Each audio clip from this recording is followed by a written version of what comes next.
Assalamualaikum guys, welcome back to my YouTube channel. So in this video I will tell you about some important खुलासas of Urdu 10th class के, मतलब 10th class के जो paper है उसमें जो खुलासे वाला पोर्शन होता है, यानी आपको जो चैप्टर का एक खुलासा आता है वो जो है वो कौन सा खुलासा ऐसा है या कौन से जो हैं चैप्टर्स ऐसे हैं यानी जिनके खुलासे आ सकते हैं, जिनके आने के चांसेस ज़्यादा हैं, जो इम्पॉर्टेंट हैं। ठीक है, तो हम इस वीडियो में इन चैप्टर्स की बात करेंगे जिनके खुलासा जो हैं वो बहुत इंपॉर्टेंट हैं, आपको अच्छे तरीके से वो प्रिपेयर करके जाने। First of all I would like to tell you कि आपके पेपर में जो खुलासे वाला पोर्शन है वो जो है उसमें आपके कोई से दो हिस्सा नसर वाले चैप्टर्स में से आपको खुलासे पूछे जाते हैं एंड आपने उसमें से एक जो है वो अपनी मर्ज़ी से करना होता है, जो आपको ऑब्वियसली बहुत ज़्यादा अच्छे तरीके से आता है, आपने उसको अटैम्प्ट करना है। ठीक है, then secondly I would like to tell you कि आपने खुलासे को अटैम्प्ट किस तरह से करना है। फ़र्स्ट ऑफ़ ऑल आपने खुलासे के ऊपर जो है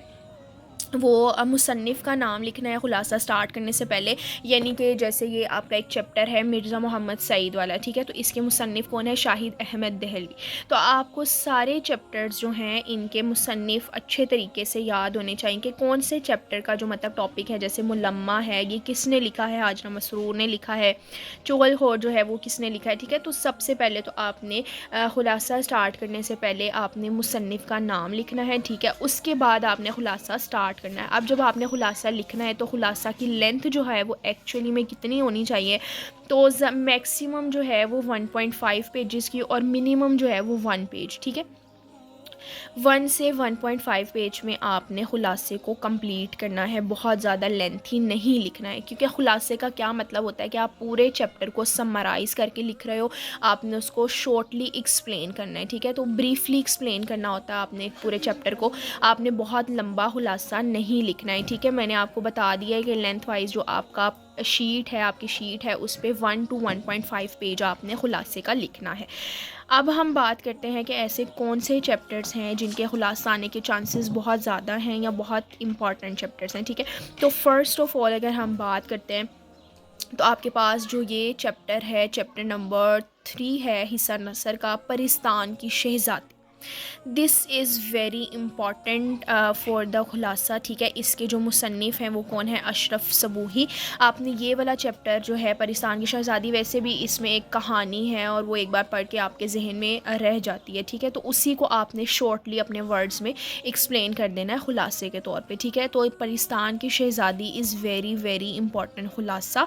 ठीक है, उसके बाद जो नेक्स्ट अगर हम बात करते हैं तो सेकेंडली हमारे पास आता है एक आपका मुझे मेरे दोस्तों से बचाओ। मुझे मेरे दोस्तों से बचाओ, this is also the important chapter for the board exam point of view कि ख़ुलासा जो है वो इसमें से मतलब ये वाला ख़ुलासा पूछा जा सकता है आपको। ठीक है, तो एक तो हो गया हमारे पास परिस्तान की शहज़ादी, सेकेंडली मैंने आपको बताया मुझे मेरे दोस्तों से बचाओ।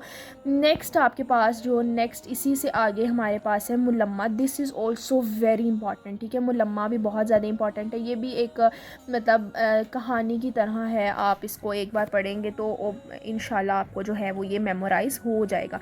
अच्छा, मुलम्मा के बाद ही आगे हमारे पास एक चैप्टर है चुगलखोर। ठीक है, this is also the very important. ठीक है, इसके आने के चांसेस भी बहुत ज़्यादा है। This is also the story कि आप इसको एक बार पढ़ेंगे तो आप जो है वो इसे अपनी वर्डिंग में लिख सकते हैं, तो एक बार आपने इसको भी अच्छे तरीके से जो है वो देख लेना है।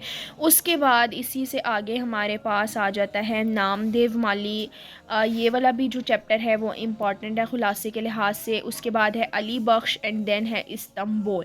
These are the important chapters which are important regarding to the board exam for खुलासा, यानी इन चैप्टर्स में से खुलासा आपको पूछा जा सकता है। ठीक है, चैप्टर्स जो थे वो आपके हिस्सा नसर में से इम्पॉर्टेंट थे खुलासे के लिए। ठीक है, मैं आपको रिपीट कर देती हूँ लिस्ट जो है हमारे पास वो क्या क्या है। परिस्तान की शहज़ादी है, मुझे मेरे दोस्तों से बचाओ, मुलम्मा, चुगलखोर, नामदेव माली एंड अली बख्श। ठीक है, और उसके बाद आ जाता है हमारे पास इस्तांबुल। अच्छा, अब मैं इन सब में से भी आपको बता देती हूँ कि इन सब में से मतलब ये तो हो गए ना इम्पॉर्टेंट खुलासा। अब इसमें से भी जो वेरी मच इम्पॉर्टेंट है, इस लिस्ट में से भी आप अगर एक्सट्रैक्ट आउट करना चाहें तो वो मैं आपको बताती हूँ। लेकिन उससे पहले मैं आपको ये बता दूँ कि मैं अपने चैनल पे जो है वो जो इम्पॉर्टेंट मज़ामीन है उर्दू के, उसकी भी वीडियो अपलोड कर चुकी हूँ। You can visit my channel and watch that video. उस वीडियो में आप लोगों को मालूम हो जाएगा कि ऐसे कौन से मज़ामीन हैं, एसेज़ हैं जो आपको लाजमी तौर पर उर्दू के एग्ज़ाम के लिए तैयार करके जाने चाहिए। और इंशाल्लाह उन्हीं एसेस में से आपको कोई ऐसे आ जाएगा, ठीक है।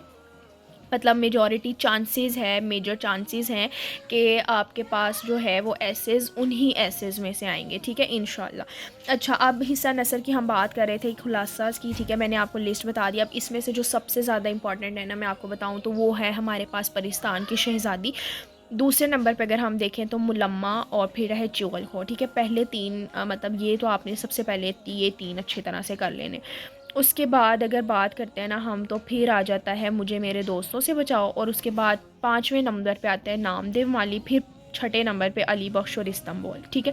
तो मैंने इनको लिस्ट आउट भी कर दिया है कि आपने जो पहले फर्स्ट पे कौन से करने हैं याद, और उसके बाद आप कौन से कर सकते हैं याद। So this is all about this video. Stay tuned with my channel, subscribe my channel, share this video with your friends and class fellows. Very best of luck to all of the students जिनके भी exams हो रहे हैं। अल्लाह हाफिज़।